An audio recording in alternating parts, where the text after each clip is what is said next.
கிருபையும் இரக்கம் நிறைந்த எங்கள் நல்ல ஆண்டவரே, இந்த அருமையான இந்த நேரத்திலும் நன்றி நிறைந்த உள்ளத்தோடு உம்முடைய சமூகத்தை நோக்கி பார்க்கிறோம். கர்த்தர் நல்லவரும் நன்மை செய்கிறவராய் எங்களோடு கூட இருக்கிறீர். இந்த மாலை நேரத்தில் எங்களை இந்த இடத்துல கொண்டு வந்து உம்மை துதிக்க, உம்மை ஆராதிக்க, உம்முடைய சமூகத்திலே நாங்கள் நிற்க எங்களை பலப்படுத்தினீரே, உமக்கு ஸ்தோத்திரம். ஆண்டவரே, இந்த நேரத்திலும் எங்களை முற்றிலுமாக உம்முடைய சமூகத்தில் அர்ப்பணிக்கிறோம். ஆண்டவர் பொறுப்பெடுத்துக் கொள்ளுங்க, பரிசுத்தப்படுத்துங்க, தகுதிப்படுத்துங்கப்பா. உம்முடைய வார்த்தைகளை நாங்கள் தியானிக்கும் பொழுது நீர் எங்களோடு கூட இடைபடும்படியாய் ஜெபிக்கிறோம். எல்லா தடைகளை மாற்றும், கிருபைகளை தாரும், எங்களுடைய சிந்தைகளை ஒருமுகப்படுத்தும், எங்களுடைய எண்ணங்களை சீர்படுத்தும். ஆண்டவரே, கண்மலை மீட்பருமாகிய கர்த்தாவே, எங்களுடைய வாயின் வார்த்தையும் எங்களுடைய இருதயத்தின் தியானமும் உம்முடைய சமூகத்திலே பிரீதியாய் இருப்பதாக. ஆமேன், ஆமேன். பரமண்டலங்களில் இருக்கிற எங்கள் பிதாவே, உம்முடைய நாமம் பரிசுத்தப்படுவதாக, உம்முடைய ராஜ்யம் வருவதாக, உம்முடைய சித்தம் பரமண்டலங்களில் செய்யப்படுவது போல பூமியிலும் செய்யப்படுவதாக. அன்றுள்ள ஆகாரத்தை எங்களுக்கு தாரும். எங்களுக்கு விரோதமாய் குற்றம் செய்கிறவர்களுக்கு நாங்கள் மன்னிக்கிறது போல எங்கள் குற்றங்களை எங்களுக்கு மன்னியும். எங்களை சோதனைக்கு பிரவேசிக்க பண்ணாமல் தீமையின் ரட்சித்துக் கொள்ளும். ராஜ்யமும் வல்லமையும் மகிமையும் என்றென்றைக்கும் முடிவைகளே. ஆமேன், ஆமேன்.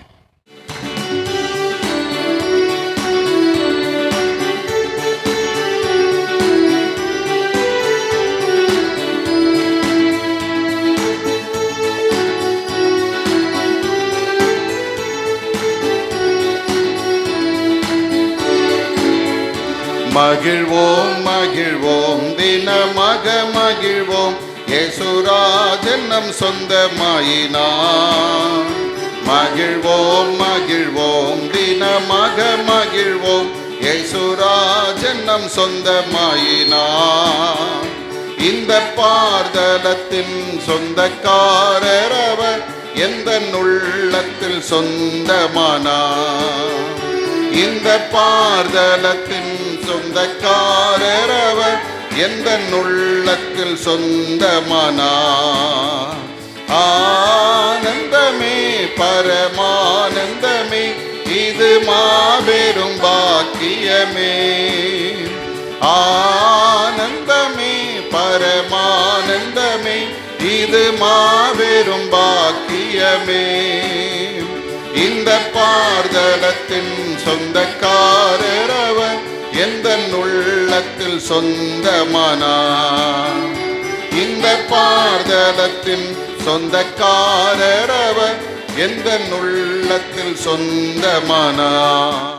நாம் நின்ற வண்ணமாகவே முறையாக வாசிக்க தெரிந்து கொண்ட வேத பகுதி சங்கீதங்களின் புஸ்தகம் 96ஆம் சங்கீதத்தை நாம் முறையாக வாசிக்கலாம். சங்கீதம் 96.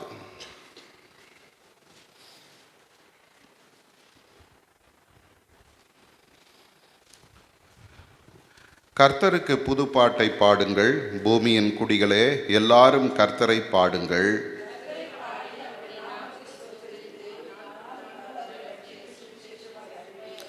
ஜாதிகளுக்குள் அவருடைய மகிமையையும் சகல ஜனங்களுக்குள்ளும் அவருடைய அதிசயங்களையும் விவரித்து சொல்லுங்கள்.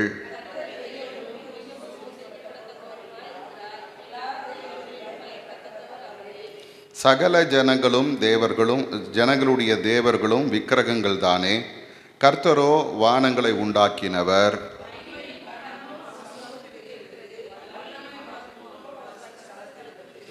ஜனங்களின் வம்சங்களே, கர்த்தருக்கு மகிமையையும் வல்லமையையும் செலுத்துங்கள், கர்த்தருக்கே அதை செலுத்துங்கள்.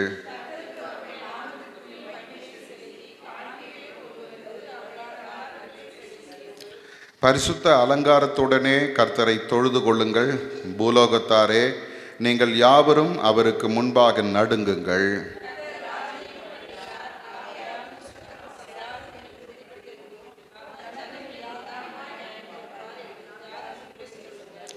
வானங்கள் மகிழ்ந்து பூமி பூரிப்பாகி சமுத்திரமும் அதன் நிறைவும் முழங்குவதாக.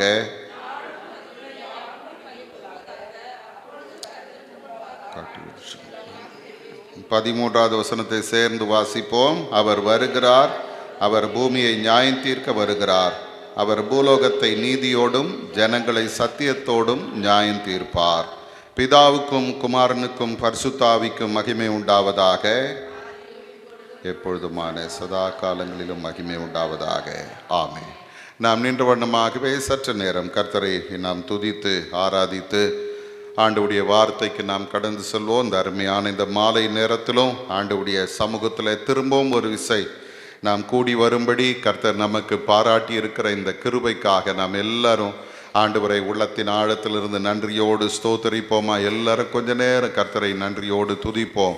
ஹல்லேலூயா. ஸ்தோத்திரம் ஸ்தோத்திரம் ஸ்தோத்திரம் ஸ்தோத்திரம் ஸ்தோத்திரம் ஸ்தோத்திரம். அப்பா, உம்மை துதிக்கிறோம் ஆண்டவரே, உம்மை மகிமைப்படுத்துகிறோம் அப்பா, உம்மை போற்றுகிறோம் ஆண்டவரே, உம்மை புகழுகிறோம் ஆண்டவரே, உம்மை வாழ்த்துகிறோம் ஆண்டவரே, உம்மை நாங்கள் வணங்குகிறோம், உம்மை மகிமைப்படுத்துகிறோம். ஹல்லேலூயா ஹல்லேலூயா ஹல்லேலூயா. கர்த்தர் நம்மோடு கூட இருந்து இந்த நாள் முழுவதும் நம்மை கண்மணி போல பாதுகாத்து வந்த எல்லா தீங்குக்கும் ஆபத்துக்கும் நாசமோசங்களுக்கும் நம்மை விலக்கி மீட்டெடுத்து இந்த மாலை நேரத்தில் திரும்பவும் ஒரு விசை அவருடைய சமூகத்தை நோக்கி பார்க்க ஆண்டவர் நமக்கு தந்திருக்கிற இந்த கிருபைக்காக நம்ம எல்லாரும் கர்த்தரை நன்றியோடு ஸ்தோத்தரிப்போம். ஹல்லேலூயா ஹல்லேலூயா.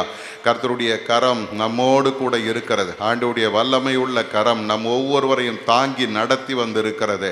அதற்காக கர்த்தரை ஸ்தோத்தரிப்போம். ஹல்லேலூயா ஹல்லேலூயா.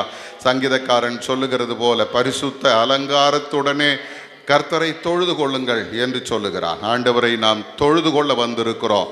ஆண்டவரை நாம் ஆராதிக்க வந்திருக்கிறோம். கர்த்தரை நாம் உயர்த்த வந்திருக்கிறோம். நம்முடைய எல்லா சூழ்நிலைகளையும் அறிந்திருக்கிற ஒரு சர்வ வல்லமை உள்ள ஆண்டவருக்கு முன்பாக நாம் நின்று கொண்டிருக்கிறோம். எல்லாரும் ஆண்டவருக்கு நன்றி சொல்லுங்க. ஆண்டவரே, உம்முடைய பிரசன்னம் எங்களை ஒரு விசை மூடட்டோன்னு சொல்லுங்க. உம்முடைய வல்லமையினால எங்களை நிரப்புங்கப்பான்னு சொல்லுங்க. உம்முடைய மகிமையினால எங்களை மூடுங்க ஆண்டவரேன்னு சொல்லுங்க. ஹல்லேலூயா. நாம் இந்த உலகத்தில் வெறுமையானவர்கள் தான், சாதாரணமானவர்கள் தான். ஆனால் கர்த்தரோ நம்மேல நினைவாய் இருக்கிறார். ஹல்லேலூயா. கர்த்தர் நம்மை நினைத்திருக்கிறார். அவர் நம்மை ஆசீர்வதிப்பார். இந்த மாலை நேரத்தில் ஆண்டவரை தேடி வந்திருக்கிறோம். காலையில் நாம் சிந்தித்தது போல யாரெல்லாம் தேவ சமூகத்தில் வருகிறார்களோ, யாரெல்லாம் அவருடைய சமூகத்தில் காத்திருக்கிறார்களோ அத்தனை பேருக்கும் அவர்கள் கேளாத நன்மைகளையும் தருகிறதற்கு ஆண்டவர் உண்மை உள்ளவராக இருக்கிறார். ஹல்லேலூயா. இந்த மாலை நேரத்தில் கர்த்தரை நாடி வந்திருக்கிறோம். கர்த்தர் நம்முடைய எல்லா வாஞ்சைகளையும் விருப்பங்களையும் அறிந்திருக்கிற தேவன். ஆண்டவர் எல்லாவற்றையும் நமக்கு வாய்க்க செய்ய வல்லவராய் நம்மோடு கூட பெரியவர். நீர் மகா பெரியவர், நீர் சர்வ வல்லமை உள்ள தேவன். உம்மை நன்றியோடு ஸ்தோத்தரிக்கிறோம் ஐயா. ஹல்லேலூயா ஹல்லேலூயா. சொந்தம் என்று சொல்லிக்கொள்ள உம்மை விட யாரும் இல்ல, சொத்து என்று அள்ளிக்கொள்ள உம்மை விட ஏதுமில்ல. சொந்தம் என்று சொல்லிக்கொள்ள உம்மை விட யாரும் இல்ல, சொத்து என்று அள்ளிக்கொள்ள உம்மை விட ஏதுமில்ல. இயேசுவே இயேசுவே எல்லாம் இயேசுவே இயேசுவே இயேசுவே எல்லாம் இயேசுவே. சொந்தம் என்று சொல்லிக்கொள்ள உம்மை விட யாரும் இல்ல, சொத்து என்று அள்ளிக்கொள்ள உம்மை விட ஏதுமில்ல. உம் தழும்புகளால் நான் சுகமானே, உம் வார்த்தையினால் நான் பலனானே. உம் தழும்புகளால் நான் சுகமானே, உம் வார்த்தையினால் நான் பலனானே. நான் பலனானே நான் பலனானே. இயேசுவே இயேசுவே எல்லாம் இயேசுவே இயேசுவே இயேசுவே எல்லாம் இயேசுவே. சொந்தம் என்று சொல்லிக்கொள்ள உம்மை விட யாரும் இல்ல, சொத்து என்று அள்ளிக்கொள்ள உம்மை விட ஏதுமில்லை. உம் கிருபையினால் நான் பிழைத்துக் கொண்டேன், உம் பாசத்தினால் நான் திகைத்து போனேன். உம் கிருபையினால் நான் பிழைத்துக் கொண்டேன், உம் பாசத்தினால் நான் திகைத்து போனேன். நான் திகைத்து போனேன், நான் திகைத்து போனேன். இயேசுவே இயேசுவே எல்லாம் இயேசுவே. இயேசுவே இயேசுவே எல்லாம் இயேசுவே. சொந்தம் என்று சொல்லிக்கொள்ள உம்மை விட யாருமில்லை. சொத்து என்று அள்ளிக்கொள்ள உம்மை விட ஏதுமில்லை. திரும்ப சொல்லுமா? சொந்தம் என்று சொல்லிக்கொள்ள உம்மை விட யாருமில்லை. சொத்து என்று அள்ளிக்கொள்ள உம்மை விட ஏதுமில்லை. உம்மாவியினால் நான் நிரப்பப்பட்டேன், உம் ஊழியத்திற்காய் நான் உயிர் வாழ்வேன்.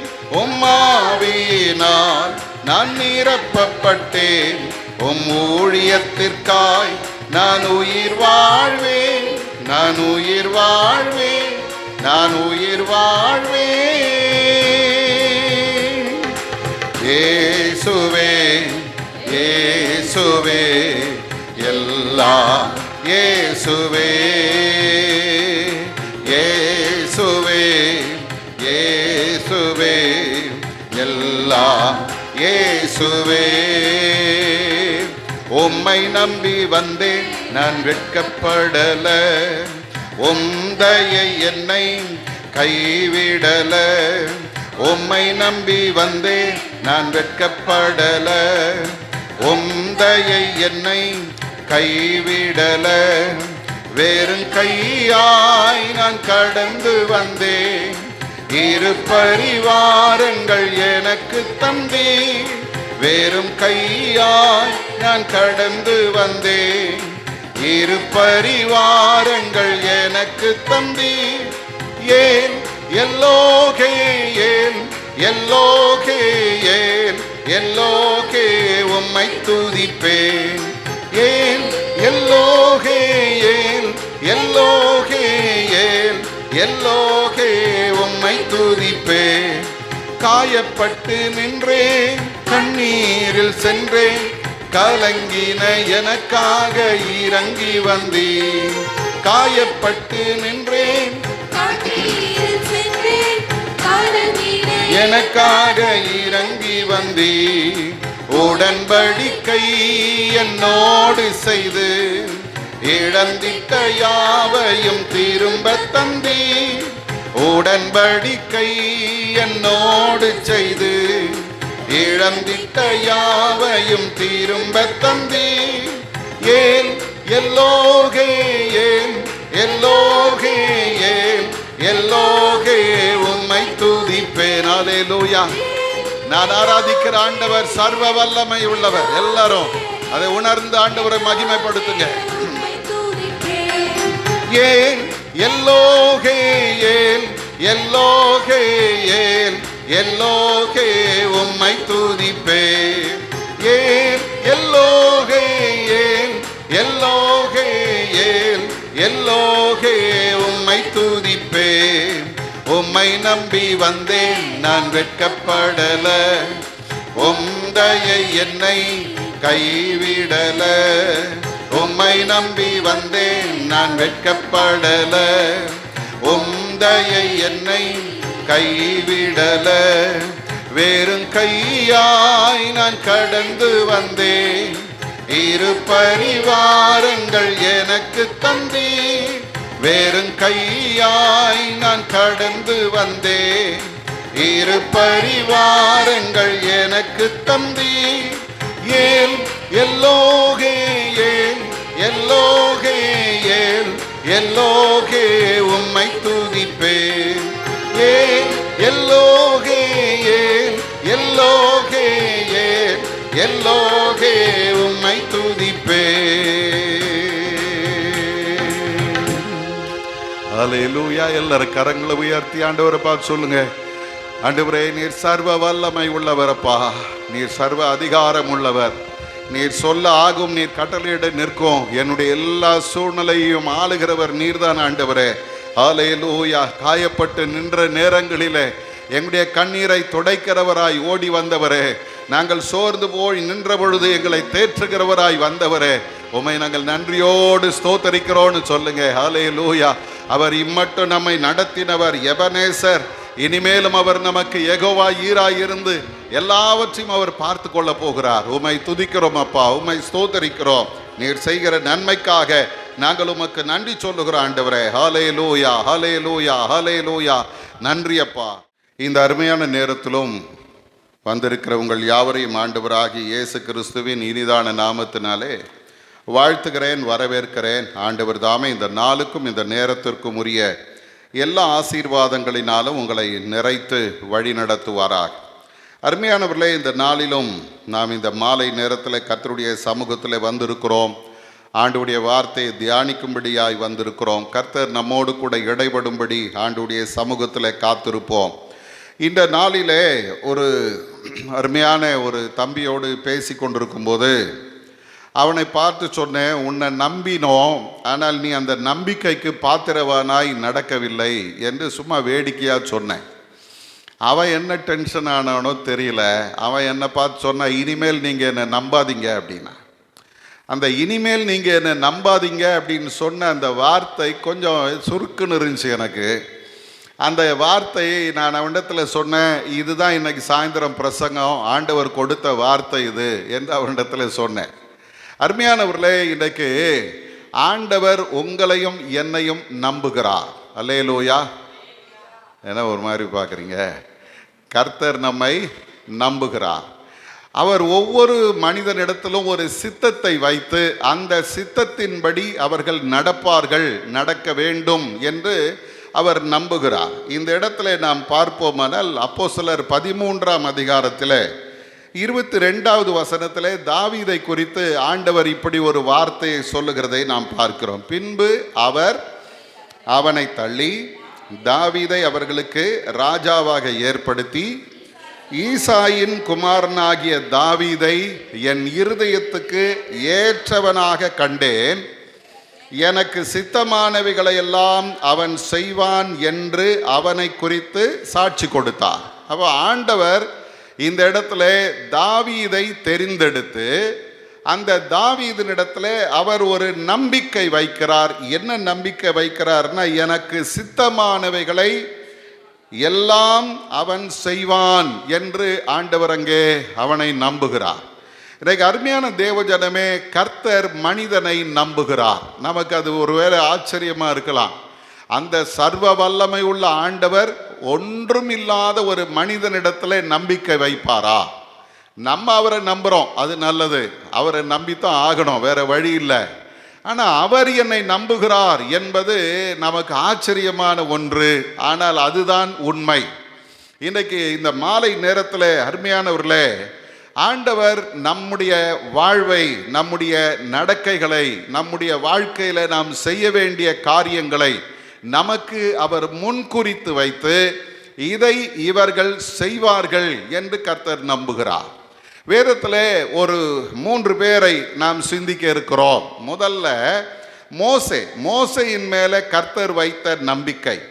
யாத்திராகமத்தின் புஸ்தகத்தில் 3ஆம் அதிகாரம் 10வது வசனத்தை நாம் பார்க்கும்போது மோசேயின் இடத்துல கர்த்தர் பேசுகிறார். அவனை ஆண்டவர் அழைக்கிறார். என்ன சொல்லி அழைக்கிறார் பாருங்க, 10வது வசனம்.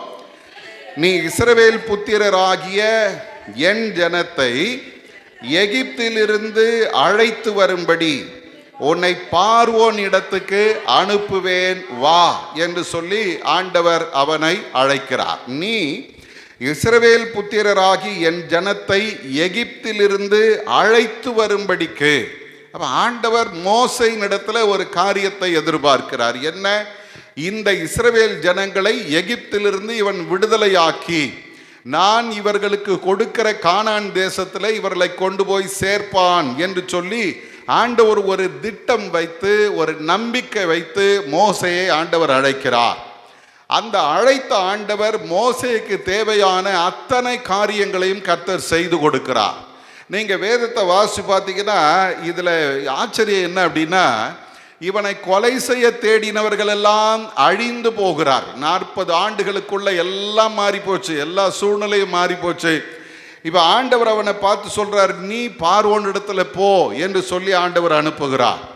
பார்வோன் இடத்துல போன பொழுது அங்கே ஆண்டவர் திரும்பவும் மோசையை பார்த்து சொல்றாரு. 7ஆம் அதிகாரத்தின் 1வது வசனத்துல மோசையை நோக்கி கர்த்தர் சொல்றாரு பாருங்க, பார், உன்னை நான் பார்வோனுக்கு தேவனாக்கினேன், பார்வோனுக்கு உன்னை தேவனாக்கினேன் என்று சொல்லுகிறார். அப்போ இந்த தேவன் என்கிற இந்த வார்த்தை ஆண்டவருக்கு மட்டுமல்ல, ஆண்டவருடைய ஊழியத்தை செய்கிற, ஆண்டவருடைய சித்தத்தை செய்கிற எல்லாருக்கும் அது பொதுவான ஒரு வார்த்தையாக இங்கே மாறுகிறது.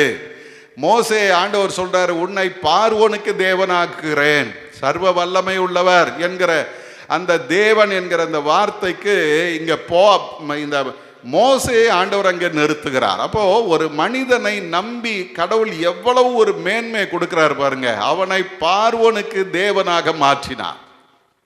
அதே போல தொடர்ந்து நாம் பார்க்கும்போது யாத்திராகமம் 14ஆம் அதிகாரத்தில் இந்த மோசேக்கு ஆண்டவர் தருகிற அதிகாரத்தை நாம் பார்ப்போமானால் அங்கே நடக்கிறது என்ன? இந்த மோசையை பார்த்து கர்த்தர் சொல்றார், உன் கோலை நீ நீட்டு, செங்கடலை 2ஆய் பிளந்து விடு அப்படின்னு சொல்றார்.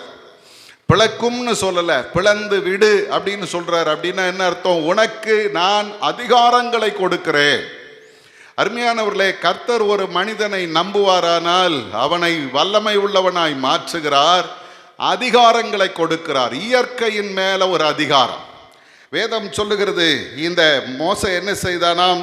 அந்த யாத்திராகமத்தின் புஸ்தகம் 14ஆம் அதிகாரம் 21வது வசனத்தை பாருங்க. மோசே தன் கையை சமுத்திரத்தின் மேல் நீட்டினான், அப்பொழுது கர்த்தர் முழுவதும் பலத்த கீழ்காற்றினால் சமுத்திரம் ஒதுங்கும்படி செய்து அதை வறண்டு போக பண்ணினார், ஜலம் பிளந்து பிரிந்து போயிற்று. அப்போ ஆண்டவர் மோசையை கொண்டு தம்முடைய வல்லமையை வெளிப்படுத்துகிறார் இல்லையா? தம்முடைய வல்லமையை வெளிப்படுத்துக அதிகாரம் உள்ளவனாய் மாற்றி தம்முடைய வல்லமையை மோசையின் இடத்துல வெளிப்படுத்துகிறார். இந்த சூழ்நிலையில தான் ஆண்டவர் மோசையை இன்னும் அதிகமாக அவர் நம்புகிறார். எப்படி நம்புகிறார் அப்படின்னா, எண்ணாகமத்தின் புஸ்தகம் 12ஆம் அதிகாரத்திற்கு வரும் பொழுது 7ஆம் வசனத்திலே நாம் பார்க்கிறோம். ஆண்டவர் மோசை குறித்து சாட்சி சொல்றாரு, என் தாசனாகிய அப்படிப்பட்டவன் அல்ல, என் வீட்டில் எங்கும் உண்மை உள்ளவன்.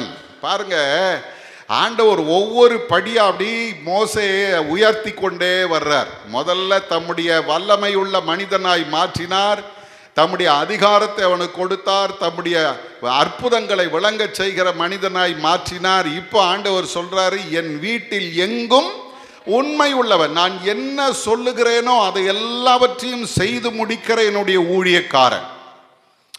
ஆண்டவர் அவனை அதிகமாய் நம்பி அவனுடைய ஒவ்வொரு சூழ்நிலையிலும் கர்த்தர் அவனை மேன்மைப்படுத்தி கொண்டே போகிறார்.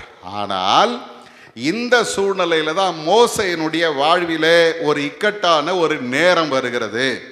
20ஆம் அதிகாரத்திற்கு வந்தீங்கன்னா, என்னாகமம் 20ஆம் அதிகாரத்தில் நாம் பார்க்கிற ஒரு சம்பவம் என்ன?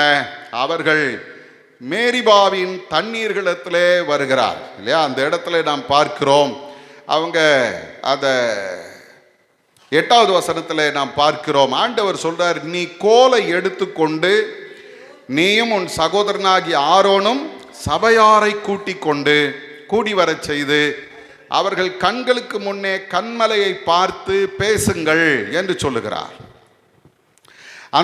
அப்பொழுது அது தன்னிடத்தில் உள்ள தண்ணீரை கொடுக்கும். இப்படி நீ அவர்களுக்கு கன்மலையிலிருந்து தண்ணீர் புறப்பட பண்ணி சபையாருக்கும் அவர்கள் மிருகங்களுக்கும் குடிக்க கொடுப்பாய் என்று அங்கே சொல்லுகிறார். ஆனால் நடந்தது என்ன தெரியுங்களா? இந்த மோசே தன்னுடைய ஜனங்கள் மேலே இருந்த கோபத்தில் 10வது வசனத்தினுடைய 2வது பகுதியில் சொல்லுகிறது, கலகக்காரரே கேளுங்கள், உங்களுக்கு இந்த கன்மலையிலிருந்து நாங்கள் தண்ணீர் புறப்பட பண்ணுவோமோ என்று சொல்லி அவன் என்ன செய்தானாம், தன் கையை ஓங்கி கன்மலையை தன் கோலினால் 2 தரம் அடித்தான் என்று வேதம் சொல்லுகிறது. அருமையானவர்களே, ஆண்டவர் மோசேயின் மேல வைத்த நம்பிக்கை, இவன் தன் ஜனங்களை எகிப்திலிருந்து மீட்டு கொண்டு போய் கானானில் சேர்ப்பான் என்ற ஒரு பெரிய நம்பிக்கை. அதற்காக இவனுக்கு ஒரு அதிகாரத்தை கொடுத்தார், வல்லமையை கொடுத்தார். அவனை கொண்டு கர்த்தர் பெரிய காரியங்களை செய்தார். அவனுக்கு ஆண்டவர் சாட்சியாய் சொல்லுகிறார். இந்த நிலையில தான் வேதம் சொல்லுகிறது, மோசே ஆண்டவர் தன் மேல வைத்த அந்த நம்பிக்கையை அவன் பொய்த்து போக பண்ணிவிட்டான். பெரிய தவறு ஒன்று செய்யல. என்ன தவறு செஞ்சாரு அப்படின்னா, அங்கே நாம் பார்க்கும்போது 12வது வசனத்திலே நாம் பார்ப்போமானால்,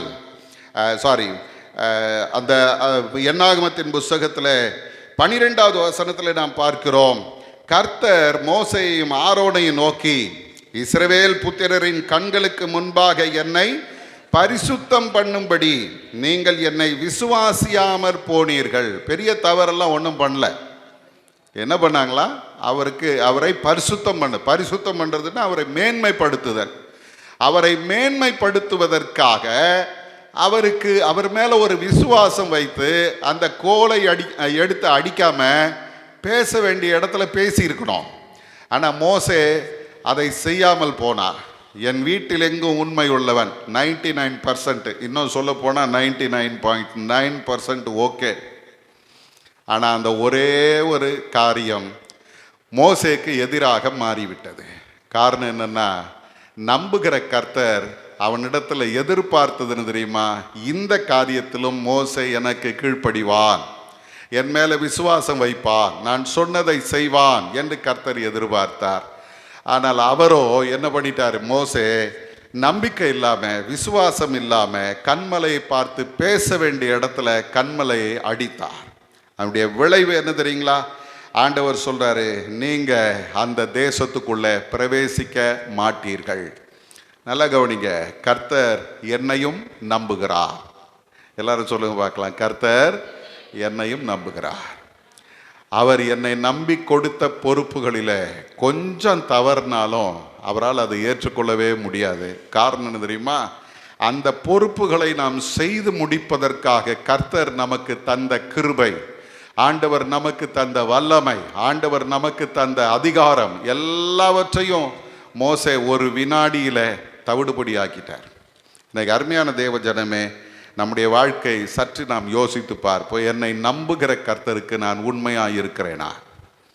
2வது, சிம்சோனை குறித்து வேதம் நமக்கு சொல்லுகிறது. சிம்சோனை பார்த்தீங்கன்னா, நியாயாதிபதிகளின் புஸ்தகம் 13ஆம் அதிகாரத்தில் வரும் பொழுது 5வது வசனத்தில் ஆண்டவர் இந்த சிம்சோனை குறித்து ஒரு திட்டம் வைத்திருக்கிறார். அவன் மேலே ஒரு நம்பிக்கை வைக்கிறார். என்ன சொல்றாரு பாருங்க, அந்த அம்மா கிட்ட, அவனுடைய தாயினிடத்தில் ஆண்டவர் சொல்ற, நீர் கற்பந்தரித்து ஒரு குமாரனை பெறுவாய், அவன் தலையின் மேல் சவரகன் கத்தி படலாகாது, அந்த பிள்ளை பிறந்தது முதல் தேவனுக்கென்று நசரேனாயிருப்பான், அவன் இஸ்ரவேலை பெலிஸ்தரின் கைக்கு நீங்களாக்கி ரட்சிக்க தொடங்குவான் என்று ஆண்டவர் சிம்சோனை நம்புகிறார். இவன் யார்?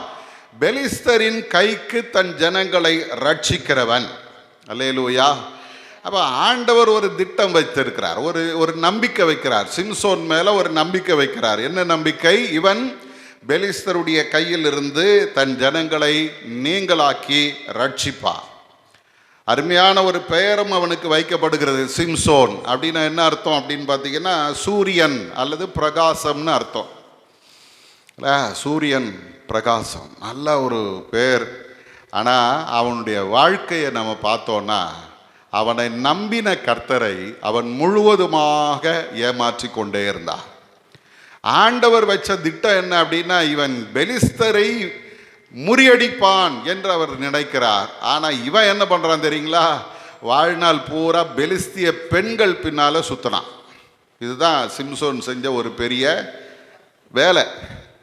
அவரை நம்பி கர்த்தர் கொடுத்த பொறுப்பை மறந்து போய் அவன் செஞ்ச காரியம் என்ன தெரியுங்களா? வேதம் சொல்லுகிறது, நியாயாதிபதிகளின் புஸ்தகம் 14:3 பார்த்தீங்கன்னா, ஒரு பெலிஸ்திய பெண்ணை பார்த்து அவன் சொல்கிறான், இவள் என் கண்களுக்கு பிரியமானவள் இல்லையா, என் கண்ணுக்கு பிரியமானவள், அவள் தான் எனக்கு வேணும் அப்படின்னு சொல்லி அவள் பின்னால் போகிறான்.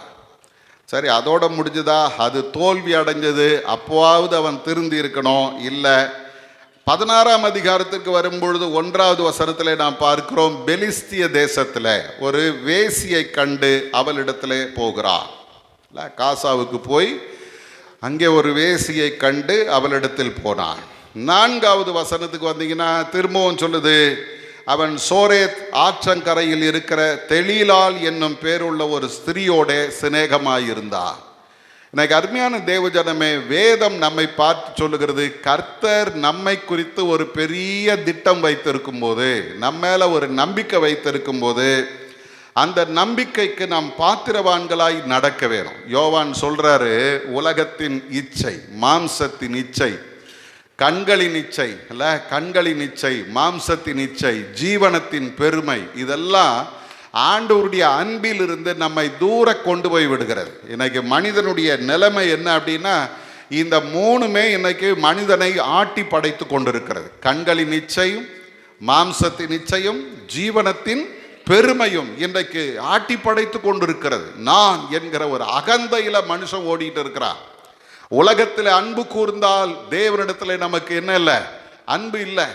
அப்போ இன்னைக்கு நம்முடைய வாழ்க்கை சற்று நாம் ஆராய்ந்து பார்ப்போம். இந்த சிம்சோனுக்கு ஆண்டவர் ஒரு பெரிய திட்டத்தை வைத்து அவன் அதை செய்வான் என்று நம்பினார். ஆனால் அவனுடைய வழி முழுவதுமே மாறி போனது. அவனுடைய விளைவு என்ன அப்படின்னு பார்த்தீங்கன்னா, 16ஆம் அதிகாரம் 25வது வசனத்தில், எந்த பெலிஸ்தரை அவன் மேற்கொள்வான் என்று கர்த்தர் சொன்னாரோ அதே பெலிஸ்தர்களுக்கு அவன் வேடிக்கை காட்டுகிறவனாக மாறி போனான். கர்த்தர் நம்மை நம்புகிறார், அவருடைய சித்தத்தை செய்வோம் என்று நம்புகிறார். அதை செய்யாமல் போனால் நம்முடைய வாழ்க்கையில் கர்த்தர் நம்மை எந்த இடத்துல உயர்த்த நினைத்தாரோ அதே இடத்துல நம்முடைய வாழ்க்கை சீரழிந்து போகும். குரங்கு பிடிப்பாங்க, பார்த்துருக்கீங்களா? தெரியுமா? குரங்கு பிடிப்பாங்க. எப்படி பிடிப்பாங்க? சாதாரணமாக பிடிக்க முடியுமா? பிடிக்க முடியுமா? ஒன்று கடிச்சிரும், இல்லைன்னா நம்ம கைக்கே தங்காது, அது ஓடிடும். ஆனால் அதை பிடிப்பாங்க. எப்படி பிடிப்பாங்களாம்? ஒரு பெரிய பானையை எடுத்துட்டு அதில் சின்ன ஒரு ஓட்டை இருக்கும். அந்த ஓட்டையில் உள்ள நிறைய வேர்க்கடலை, அதுக்கு பிடிச்சமான உணவுகள் எல்லாம் உள்ளே போட்டு வைப்பாங்க. இந்த குரங்கு என்ன பண்ணுமா, வந்து பார்க்கும், உள்ளே இருக்கிற அந்த வாசனை கமகமன்னு வருது பாருங்க, பார்த்ததும் உள்ளே கைவிட்டு அப்படி தொழாவி பிடிக்கும். ஒரு பிடி வெளியே எடுத்தால் கை வராது. ஏன்னா அது கையை விட சின்ன ஓட்டை. இந்த கையில் இருக்கிற அந்த பிடியை விட்டுச்சுன்னா வெளியே வந்துடலாம். ஆனால் பிடிச்ச பிடியை குரங்கு என்ன பண்ணாது? விடாது. அதுக்கு என்னன்னா, நான் எடுத்தது, நான் எனக்கு பிடிச்சது உள்ளே இருக்குது, அதை நிச்சயமாக நான் என்ன பண்ணணும்? எடுத்தே ஆகணும். அடி விழுந்தாலும் பரவாயில்ல, நான் என்னத்தை விட மாட்டேன்?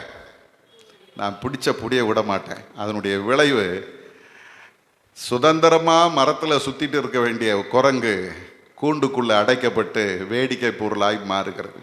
இதுதான் இன்னைக்கு மனுஷ வாழ்க்கை. ஆண்டவர் நம்மை பார்த்து சொல்கிறாரு, நான் உன்னை நம்புகிறேன். அந்த நம்பிக்கைக்கு நீ பாத்திரவானாய் இருந்தால் நீ வெற்றியாளனாய் நிற்பாய், இல்லையானா வேடிக்கை பொருளாக மாறி போவாய். 3வது ஒருத்தரை நம்ம பார்க்குறோம். மத்தேயின் சுவிசேஷம் 1ஆம் அதிகாரம் 21வது வசனத்தில் இயேசுவை குறித்து வேதம் சொல்கிறது. அவருக்கு இயேசு என்று பெயரிடுவாயாக, ஏனெனில் அவர் தமது ஜனங்களின் பாவங்களை நீக்கி அவர்களை ரட்சிப்பார். அருமையானவர்களே, இயேசு கிறிஸ்து இந்த உலகத்தில் பிறந்த பொழுது அவரை குறித்த ஒரு நம்பிக்கையை தேவன் வைத்திருந்தார். அவரை இந்த உலகத்தில் அனுப்பும் போது அவரை குறித்த ஒரு சித்தம், ஒரு திட்டம் இயேசுவை குறித்து ஆண்டவர் வைத்திருந்தார். இவர் ஜனங்களின் பாவங்களை நீக்கி அவர்களை ரட்சிப்பார். அருமையானவர்களே, இந்த இயேசு கிறிஸ்துடைய வாழ்க்கையை நம்ம பார்த்தோன்னா, அவர் எந்த நோக்கத்துக்காக அழைக்கப்பட்டாரோ அந்த நோக்கத்திலிருந்து கொஞ்சம் கூட அந்த பக்கம் இந்த பக்கம் போகவே இல்லை. அதை விட இன்னும் சொல்ல போனோமானால், ஆண்டவருடைய சித்தத்தை ஒவ்வொரு முறையும் அவர் வெளிப்படுத்தி கொண்டே இருந்தார். மார்க்குவிலே நாம் பார்க்கும்போது 10ஆம் அதிகாரம் 45வது வசனத்திலே ஆண்டவராகிய இயேசு கிறிஸ்து தாம் வந்த நோக்கத்தை அந்த இடத்துல அவர் சொல்லுகிறதை நாம் பார்க்கிறோம். வாசிக்க பார்க்கலாம். 10:45. மனுஷகுமாரனும் ஊழியன் கொள்ளும்படி வராமல் ஊழியன் செய்யவும் அநேகரை மீட்கும் பொருளாக தம்முடைய ஜீவனை கொடுக்கவும் வந்தார் என்று சொல்லுகிறார். எல்லா இடங்களிலும் இயேசு கர்த்தர் தன்னை குறித்து வைத்திருந்த திட்டத்தை அவர் ஒவ்வொரு முறையும் ஞாபகப்படுத்தி வாழ்ந்து கொண்டே இருந்தார். கிறிஸ்தவ வாழ்க்கை என்பது என்ன அப்படின்னு பார்த்தீங்கன்னா, கர்த்தர் என்னை குறித்து வைத்திருக்கிற திட்டத்தை ஒரு நாள் நான் மறந்து போகாதபடி ஞாபகத்தில் வைத்து வாழ வேண்டிய வாழ்க்கை. ஏன் ஆண்டவர் என்னை அழைத்தார், ஏன் ஆண்டவர் என்னை இம்மட்டும் உயர்த்தி வைத்திருக்கிறார். எத்தனையோ பேர் ஒன்றும் இல்லாமல் இருக்கும்போது எனக்கு கர்த்தர் இந்த நன்மைகளை கொடுத்திருக்க காரணம் என்ன இல்லையா?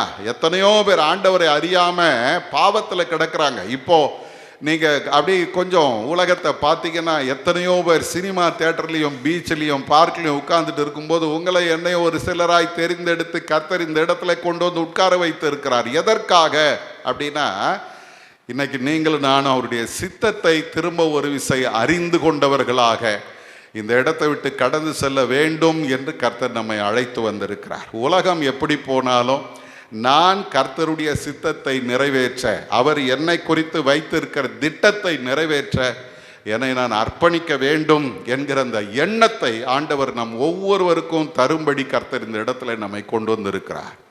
யோவானின் புஸ்தகத்தில் நாம் பார்க்கிறோம். 4ஆம் அதிகாரம் 34வது வசனத்தில் ஆண்டவராகிய இயேசு கிறிஸ்து தம்முடைய சீஷரிடத்தில் சொல்லும்போது அவர் சொல்லுகிற வார்த்தையை பாருங்க. 4ஆம் அதிகாரம் 34வது வசனம். இயேசு அவர்களை நோக்கி, நான் என்னை அனுப்பினவருடைய சித்தத்தின்படி செய்து அவருடைய கிரியையை முடிப்பதே என்னுடைய போஜனமாய் இருக்கிறதுன்னு சொல்றார். நான் சாப்பிட்றது கூட எது தெரியுமா? என் ஆண்டவருடைய சித்தம். அவருடைய சித்தத்தின்படி செய்து அவருடைய கிரியையை முடிப்பது என்னுடைய போஜனம். அப்போ இயேசு கிறிஸ்து எல்லா இடத்திலும் எல்லா சூழ்நிலையிலும் ஆண்டவருடைய சித்தம். நான் என் சுயமாக பேசலை, என்னை அனுப்பினவருடைய சித்தத்தின்படி பேசுகிறேன்றார். பேசுறதுலேருந்து நடக்கையிலிருந்து செயல்களிலிருந்து எல்லாமே கர்த்தருடைய சித்தம் சித்தம் சித்தம் என்று தன்னை ஆண்டவருடைய சித்தத்திற்கு அர்ப்பணித்தவர் இல்லையா? இன்னைக்கு நம்முடைய வாழ்க்கையை கொஞ்சம் ஆராய்ந்து பார்ப்போம். என்னை நம்புகிற கர்த்தர் என்னை குறித்து வைத்திருக்கிற சித்தத்தை நான் நிறைவேற்றுகிறேனா, அல்லது என்னுடைய சித்தத்தை என்னுடைய விருப்பத்தை நிறைவேற்றுகிறேனா? லூக்காவின் புஸ்தகத்தில் 22ஆம் அதிகாரத்துக்கு வரும்போது 42வது வசனத்திலே நாம் பார்க்கிறோம். ஆண்டவராகிய இயேசு கிறிஸ்து கெத்சமனேயில ஜெபித்த ஜெபம். அங்கேயும் ஆண்டவர் சொல்லும்போது இந்த வார்த்தையை சொல்லி ஜெபிக்கிறார். பாருங்க. பிதாவே, உமக்கு சித்தமானால் இந்த பாத்திரம் என்னை விட்டு நீங்கும்படி செய்யும். அப்படின்னா என்ன அர்த்தம்னா, இது என்னால் முடியாது சுவாமி, உமக்கு சித்தமானால் இந்த சூழ்நிலையிலிருந்து என்னை விடுதலை ஆக்குங்க கேட்குறார். சொல்லிட்டு அடுத்த வார்த்தை திரும்பவும் சடார்னு சொல்றார். ஆயினும் என்னுடைய சித்தத்தின்படி அல்ல, உம்முடைய சித்தத்தின்படியே ஆக கடவது என்று ஜெபம் பண்ணினார். என்னால் முடியலை, இதை என்னால் செய்ய முடியாது, இது கொஞ்சம் கஷ்டமான சூழ்நிலை, மரணம், சிலுவை மரணம் மிக கொடிதானது, அதை என்னால் ஏற்றுக்கொண்டு அதை நிறைவேற்ற என்னால் மாம்சிகமாக முடியலை. ஒருவேளை உமக்கு சித்தமானால் இந்த பாத்திரம் என்னை விட்டு நீங்கும்படி செய்யும் சொல்லிட்டு அவர் சொல்றாரு, ஆகிலும் என்னுடைய சித்தத்தின்படி அல்ல, உம்முடைய சித்தத்தின்படி ஆக கடவது. இதை தான் பவுலப்போஸ்தலன் பிலிப்பியர் 2ஆம் அதிகாரத்தின் 8வது வசனத்தில் சொல்லும்போது அவர் சொல்றாரு, சிலுவையின் மரண பரியந்தம் அவர் கீழ்ப்படிந்தவரானார். அல்லேலூயா. சிலுவையின் மரண பரியந்தம் அவர் கீழ்ப்படிந்தவரானார். இன்னைக்கு நம்முடைய வாழ்க்கையை சற்று நாம் ஆராய்ந்து பார்ப்போம். என்னை நம்புகிற, என்னை அழைத்த, என்னை குறித்து சித்தத்தின்படி சித்தம் வைத்து நடத்துகிற கர்த்தருக்கு நான் கீழ்ப்படிந்திருக்கிறேனா, அவருடைய விருப்பத்தை நிறைவேற்றுகிறேனா? இன்னைக்கு ஆண்டவர் வேதம் சொல்லுகிறது, அவர் சிலுவையின் மரண பரியந்தம் கீழ்ப்படிந்தவராகி தம்மைத்தாமே தாழ்த்தினார். ஆதலால் தேவன் எல்லாவற்றுக்கும் மேலாக அவரை உயர்த்தினார். மோசே ஒரு வினாடி கர்த்தர் மேலே வைத்த அந்த விசுவாசத்தை அவன் நிரூபித்திருந்திருப்பானால் கானானுக்குள்ள சந்தோஷமா போய் சேர்ந்திருப்பான். ஆண்டவர் சொல்றாரு, என் வீட்டில் எங்கும் உண்மை. ஆனா அந்த ஒரு சின்ன காரியம் அவனுடைய பெரிய ஆசீர்வாதத்தை தடுத்து விட்டது.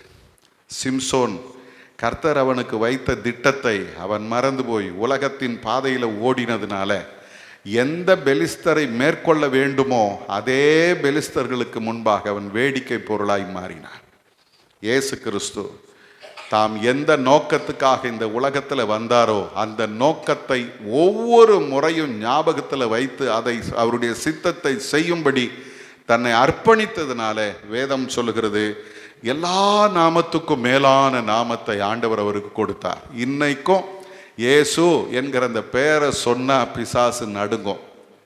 இன்னைக்கும் இயேசு என்கிற பெயரை சொன்னா அற்புதங்கள் நடக்கும். காரணம் என்னன்னா, பைபிள் சொல்லுது, வானோர் பூதலத்தோர் பூமியின் கீழானோருடைய கால்கள் யாவும் முடங்குகிற மேலான ஒரு நாமத்தை ஆண்டவர் கொடுத்தார். இப்போ நமக்கு ஒரு சவால் வேதம் சொல்கிறது. என்ன தெரியுங்களா? எபிரேயர் 11ஆம் அதிகாரம் 1வது வசனத்தில் இந்த எபிரேயாக்கியோர் நமக்கு சொல்லித்தருகிற ஒரு காரியம் என்ன தெரியுங்களா? வாசி பாருங்க. ஆகையால் மேகம் போன்ற இத்தனை திரளான சாட்சிகள் நம்மை சூழ்ந்து கொண்டிருக்க, பாரமான யாவற்றையும் நம்மை சுற்றி நெருங்கி நிற்கிற பாவத்தையும் தள்ளிவிட்டு விசுவாசத்தை துவக்குகிறவரும் முடிக்கிறவருமாயிருக்கிற இயேசுவை நோக்கி நமக்கு நியமித்திருக்கிற ஓட்டத்தில் பொறுமையோடு ஓடக்கடவோம். அல்லேலூயா. இப்போ நான் மோசையை பார்த்து ஓடக்கூடாது. மோசையை பார்த்து ஓடினா டென்ஷன் ஆகி எங்கேயாவது பிரச்சனையில் சிக்கிக்குவேன். சிம்சோனை பார்த்து ஓடக்கூடாது. ஐயோ பயங்கரமான ஆளுங்க, அவர் எவ்வளோ பெரிய வல்லமையான ஆள் அப்படின்னு ஓடினா அவனை மாதிரியே ஊரெல்லாம் சுற்றிட்டு கடைசியில் வேடிக்கை பொருளாக மாற வேண்டியிருக்கும். ஆனால் ஒருத்தரை பார்த்து ஓடணும். யார் தெரியுமா? விசுவாசத்தை துவக்குகிறவரும் முடிக்கிறவருமாகிய இயேசுவை நோக்கி நமக்கு நியமிக்கப்பட்ட ஓட்டத்தில் பொறுமையோடு ஓடணும். இந்த வார்த்தையை நான் வாசிக்கும் போது இப்படி யோசித்தேன். ஓடுறேன், விழுந்துட்டேன், எழுந்திருச்சு தூசியை தட்டிட்டு திரும்ப ஓடணும். எனக்கு முன்னால் ஒருத்தர் ஓடிக்கிட்டு இருக்கிறார், அவரை எப்படியாவது நானும் தொடர்ந்து ஓடிக்கொண்டே இருக்கணும். தடுக்கி விழுந்துட்டேன், தவறி போயிட்டேன், மற்றவன் கிண்டல் அடிப்பான், இந்த பக்கம் ஒருத்தர் என்ன ஏளனமாக பேசுவாங்க, அந்த பக்கத்தில் இருந்து ஒருத்தர் என்ன திட்டுவாங்க. எல்லாத்தையும் காதில் வாங்கிட்டு இந்த காதில் வாங்கி இந்த காதில் விட்டுட்டு எனக்கு முன்னால் ஓடின இயேசுவை நான் நோக்கி என்னுடைய ஓட்டத்தில் பொறுமையோடு ஓடணும். பவுல இந்த எபிரேயாக்கியோன் சொல்லும்போது சொல்றாரு, அவர் தமக்கு முன் வைத்திருந்த சந்தோஷத்தின் பொருட்டு அவமானத்தை எண்ணாமல் சிலுவையை சகித்து தேவனுடைய சிங்காசனத்தின் வலது பார்சத்திலே வீற்றிருக்கிறார். அப்ப இயேசுவும் எனக்கு முன்னால ஓடுறார். எப்படிப்பட்ட ஓட்டம் தெரியுங்களா? அவமானத்தை சகித்த ஒரு ஓட்டம், சிலுவையை சுமந்த ஒரு ஓட்டம். ஏன் அப்படின்னா, தனக்கு முன் வைக்கப்பட்ட அந்த சந்தோஷத்துக்காக, அந்த ஆண்டவருடைய சிங்காசனத்தின் மேன்மைக்காக இயேசு எல்லாவற்றையும் சகித்து ஓடினார். 3வது வசனம் சொல்லுகிறது, ஆகையால் நீங்கள் இளைப்புள்ளவர்களாய் உங்கள் ஆத்துமாக்களில் சோர்ந்து போகாதபடிக்கு. ஓடினா என்ன வரும்? வருமா? ஆமாம். அதுவும் எப்போவுமே ஓடாமல் திடீர்னு ஒரு நாள் ஓடினோன்னா ஒரு 100 மீட்டர் கூட ஓட மாட்டோம். மேல் மூச்சு கீழ் மூச்சு வாங்கும், இளைப்படைந்து சோர்ந்து போவார். ஆனால் பைபிள் சொல்லுது, இயேசு எப்படி ஓடினாரா? தமக்கு விரோதமாய் பாவிகளால் செய்யப்பட்ட இவ்விதமான விபரீதங்களை சகித்து, விபரீதங்களை சகித்தார். அருமையானவர்களே, விபரீதம்னு என்ன? இதுவரைக்கும் அனுபவிக்காத ஒரு வித்தியாசமான ஒரு பெரிய பிரச்சனை இல்லை, விபரீதங்கள். ஆச்சரியங்கள் இருக்கும் அதுக்குள்ள, அதில் நமக்கு வேதனைகள் இருக்கும். எல்லாவற்றையும் இயேசு சகித்து அவர் ஓடி முடித்தார். இப்போ இந்த எபிரேயாக்கியோன் சொல்கிறான், நீங்கள் எப்படி ஓடணும்? ஓடும்போது இளைப்புள்ளவர்களாய் சோர்ந்து போகாதபடிக்கு தமக்கு விரோதமாய் பாவிகளால் செய்யப்பட்ட இவ்விதமான விபரீதங்களை சகித்த அவரையே நினைத்து கொள்ளுங்கள். அப்படின்னா என்ன அர்த்தம்? அவருக்கே இவ்வளோ பாடு இருந்துச்சுங்க, எனக்கு ஏன் இருக்கக்கூடாது இல்லை? ஆனால் நம்ம என்ன பண்ணுறோம் தெரியுமா? என்னை யாரும் பேசிடக்கூடாது, என்னை யாரும் திட்டிடக்கூடாது, என்னை யாரும் கிண்டல் அடிச்சிடக்கூடாது, என்னை யாரும் மட்டமாக பேசிடக்கூடாது, என்னை எல்லாம் புகழணும். இன்றைக்கி நிறைய கிறிஸ்துவ வாழ்க்கை எப்படி இருக்கிறதுன்னா புகழ்கிறத ஒரு வழக்கமாக வச்சுக்கிட்டாங்க. இது வேடிக்கை என்னென்னா, ஒரு பாஸ்டர் ஒரு அம்மா சாட்சி சொன்னாங்க, நான் ஜுரமாக இருந்தேன், எல்லாம் ஜெபம் பண்ணிங்க, சுகமாகிடுச்சு. ஏம்மா சரியா சொல்லுமா? பாஸ்டர் சொல்கிறார், சரியா சொல்லுமா? ஆமாம், நான் ஜெபமாக இருந்தேன், ஐயா வந்து பார்த்தாரு, எல்லாரும் நீங்கள் ஜெபம் பண்ணிங்க, எனக்கு ஆண்டவர் சுகம். என்னம்மா நீ சாட்சி சொல்கிற, சரியா சொல்லுமா? நம்ம யோசிச்சு பார்த்தாங்க, நம்ம என்ன தப்பாக சொல்லிட்டோம்? இப்போ சரிப்படுத்திக்கிட்டாங்க. என்ன சொன்னாங்க தெரியுமா? நான் உடம்பு முடியாமல் இருந்தேன், ஐயா கேள்விப்பட்டு உடனே வந்தார், வந்து என்னை பார்த்து எனக்காக ஜெபம் பண்ணார், எனக்கு உடனே அற்புதம் நடந்துச்சு. இப்படி சொல்கிறத விட்டு என்னென்னமோ சொல்லின்னு இருக்கிறேன். அப்போ என்ன எதிர்பார்க்குறாங்க? புகழ்ச்சி வேணும். ஆனால் இயேசு என்னத்தை சகிச்சாரா? அவமானத்தை சகித்தார், நிந்தைகளை சகித்தார், பாடுகளை சகித்தார். இன்னைக்கு நம்ம பார்வை யாரை பார்த்து ஓடணும் தெரியுமா? எனக்கு முன்னால் ஒருத்தர் விபரீதமான காரியங்களை எல்லாம் சகித்தார், வேதனைகளை சகித்தார், நிந்தைகளை அனுபவித்தார், அவமானங்களை அனுபவித்தார். எல்லாவற்றையும் அனுபவித்த பொழுதும் என் பிதாவின் சித்தம் என்னிலே நிறைவேற வேண்டும் என்று ஓடினாரே, அந்த ஆண்டவர் பின்னால நானும் ஓடுறேன்ப்பா, எந்த சூழ்நிலையிலும் உம்மை விட்டு நான் பின்வாங்க மாட்டேன், எந்த சூழ்நிலையிலும் உம்மை நான் மறுதலிக்க மாட்டேன், எந்த சூழ்நிலையிலும் நான் சோர்ந்து போக மாட்டேன், உமக்காக நான் ஓடுகிறேன்னு ஓடுறவங்க தான் அவரோடு கூட அவருடைய சிங்காசனத்தில் உட்கார்வதற்கு ஆண்டவர் தகுதிப்படுத்துகிறார். அல்லேலூயா. இன்னைக்கு இந்த வார்த்தையை மறந்துடாதீங்க, கர்த்தர் என்னை நம்புகிறார். அல்லேலூயா. மோசே அந்த நம்பிக்கையை தவிடுபடி ஆக்கிட்டார், சிம்சோன் அந்த நம்பிக்கை ஒன்றுமில்லாமல் ஆக்கிட்டார். இயேசு கர்த்தர் அவர் மேலே வைத்த நம்பிக்கை அவர் நிறைவேற்றி எல்லா நாமத்துக்கும் மேலான நாமத்தை பெற்று உயர்வை கண்டது போல ஆண்டவர் சொல்றார், ஜெயம் கொள்கிறவன் எவனோ அவனும் என்னுடைய சிங்காசனத்தில் என்னோடு கூட உட்காரும்படி அருள் செய்வேன் என்று சொல்லுகிறார். கண்களை மூடி ஆண்டுடைய சமூகத்தில் நம்மை ஒரு விசை அர்ப்பணிப்போமா? என்னை நம்புகிற ஆண்டவரை நான் ஒருபோதும் வெட்கப்படுத்திடக்கூடாது. எனக்காக தன்னையே அர்ப்பணித்து பிதாவின் சித்தம் செய்வதே நோக்கம் என்று வந்து நம்முடைய பாவங்களிலிருந்து நம்மை மீட்டெடுத்து தேவனுடைய பிள்ளைகளாய் நம்மை மாற்றின கர்த்தர் நம்மிடத்தில் அவர் எதிர்பார்க்கிறது என்ன தெரியுமா? எனக்கு முன்னாலே ஓடின இயேசுவையே நான் நோக்கி பார்த்து, அவமானங்களையும் சிலுவையையும் சகித்தவரை நான் நோக்கி பார்த்து, பாவிகளால் அவருக்கு செய்யப்பட்ட விபரீதங்களை சகித்த அவரை நான் நோக்கி பார்த்து, பொறுமையோடு என் ஓட்டத்தை ஓடி முடிக்க வேண்டும் என்று கர்த்தர் விரும்புகிறார். இன்னைக்கு ஆண்டவருடைய சமூகத்திலே நம்மை ஒப்பு கொடுப்போம். ஆண்டவரே, உம்முடைய சித்தத்தை நான் நிறைவேற்றும்படியாய், உம்முடைய விருப்பத்தை நான் நிறைவேற்றும்படியாய், உம்முடைய நம்பிக்கைக்கு நான் பாத்திரவானாய் நடக்கும்படியாய் என்னை ஒரு விஷயம் உடைய சமூகத்தில் அர்ப்பணிக்கிறேன். ஆண்டவரே, விழாத மனுஷன் கிடையாது, எழுந்து ஓடணும். விபரீதங்கள் நமக்கு எதிராய் வரும் பொழுது பார்த்து பயந்து திகைத்து நின்று விடக்கூடாது, ஓடிக்கிட்டே இருக்கணும். அவமானங்கள் வரும்பொழுது ஓடிக்கிட்டே இருக்கணும், நிந்தைகள் வரும்போது ஓடிக்கிட்டே இருக்கணும். ஏசப்பா, எனக்கு முன்னால நீங்க போயிருக்கிறீங்கப்பா, இதே பாடுகளை நீரும் சகித்திருக்கிறீர், இதே வேதனைகளை நீர் அனுபவித்து இருக்கிறீர். இருந்தாலும் உம்முடைய ஓட்டத்தை, ஆண்டுடைய சித்தத்தை நிறைவேற்றுகிற அந்த ஓட்டத்தை நீங்க ஒரு நாள் விடல ஆண்டவரே. அதே போல நானும் ஓட எனக்கு கிருபை செய்யும். ஒப்பு கொடுப்போமா? பரிசுத்தம் உள்ள எங்கள் நல்ல ஆண்டவரே, இந்த நேரத்தில் எங்களை தாழ்த்துகிறோம். நாங்கள் ஒன்றுக்கும் உதவாதவர்கள், ஆனால் எங்கள் மேலும் ஒரு நம்பிக்கை வைத்திருக்கிறீர், எங்களை குறித்தும் ஒரு சித்தம் வைத்திருக்கிறீர், திட்டம் வைத்திருக்கிறீர். அதை நாங்கள் நிறைவேற்றுவோம் என்று எங்களை நீர் நம்பிக்கொண்டிருக்கிறீர். அந்த நம்பிக்கைக்கு பாத்திரவான்களாய் நாங்கள் நடக்க எங்களுக்கு உதவி செய்க.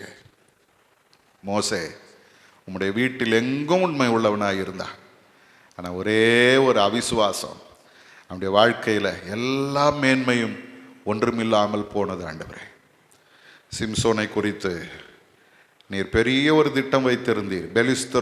பெலிஸ்தரை அவன் மேற்கொள்வான் என்று திட்டம் வைத்திருந்தீர். ஆனால் அவனுடைய வாழ்க்கையோ அந்த பெலிஸ்தர்களுக்கு முன்பாக வேடிக்கை பொருளாய் மாறி போனது ஆண்டவரே. ஆனால் எங்கள் ஆண்டவராகிய இயேசு கிறிஸ்து எந்த நோக்கத்துக்காக இந்த உலகத்தில் வந்தீரோ அந்த நோக்கத்தை தன்னுடைய கடைசி மூச்சு வரைக்கும் நீர் நிறைவேற்றி நீர் ஆண்டவரே. சிலுவை மரணம் வரைக்கும் தன்னை கீழ்ப்படிந்தவராய் ஒப்பு கொடுத்ததுனால எல்லா நாமத்துக்கும் மேலான ஒரு நாமம் நீர் பெற்றீர், உயர்வை பெற்றீர். தேவனுடைய சிங்காசனத்தில் அவரோடு கூட உட்கார்ந்து இருக்கிறது போல எங்களையும் அங்கே உட்காரும்படி அருள் செய்வேன் என்று வாக்கு பண்ணியிருக்கிறீர் சுவாமி. அந்த சித்தத்தின்படி நாங்கள் வாழ எங்களை இன்றைக்கு அர்ப்பணிக்கிறோம். நீர் எங்களை நம்புகிற அந்த நம்பிக்கைக்கு நாங்கள் பாத்திரவான்களாய் இருக்க உதவி செய்யும். இயேசுவின் மூலம் ஜெபிக்கிறோம் எங்கள் நல்ல பிதாவே, ஆமென்.